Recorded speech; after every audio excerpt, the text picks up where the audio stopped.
L'audition des accusés dans l'affaire de l'assassinat du colonel Bitala Majlba, commandant en chef du 1er bataillon d'intervention rapide. Son corps avait été retrouvé gisant dans son bureau au matin du 4 mai 2020. Une enquête avait été ouverte et plusieurs personnes arrêtées. Au troisième jour de ce procès qui s'est ouvert lundi 23 octobre au tribunal militaire, 6 prévenus sont passés à la barre, tous visiblement ne reconnaissent pas les faits qui leur sont reprochés.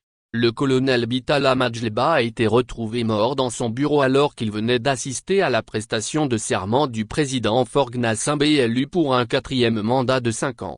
Les 3 prévenus qui sont passés devant les juges mercredi 25 octobre sont tous des hauts gradés. Parmi eux, il y avait le commandant Akila Esok Pacha Atekpe, chef de l'unité de la sécurité militaire. Il est poursuivi pour avoir organisé une enquête parallèle. À la question du procureur, reconnaissez-vous avoir écouté le lieutenant Majlba, fils de la victime chez lui? Il reconnaît avoir agi sur ordre de ses supérieurs hiérarchiques. C'est sur ordre de Galiark, le ministre de la Sécurité au moment des faits, affirme-t-il, avant d'ajouter, des ordres que j'ai reçus, aucun n'est manifestement pas illégal pour refuser d'obéir. Le lieutenant-colonel Kouma Bonkou est, lui, le commandant en second du 1er bataillon d'intervention rapide. Il est appelé à la barre pour abandon de poste, aide et concours apportés à des autorités militaires non autorisées dans ce dossier. Vous avez l'habitude de faire des rondes sur les positions, pourquoi ne l'avez-vous pas organisé dans la nuit du 3 au 4 mai? Interroge le juge. Nous étions en alerte depuis la veille. Quand l'alerte a été levée après la fin de la cérémonie de prestation serment, je suis rentré chez moi,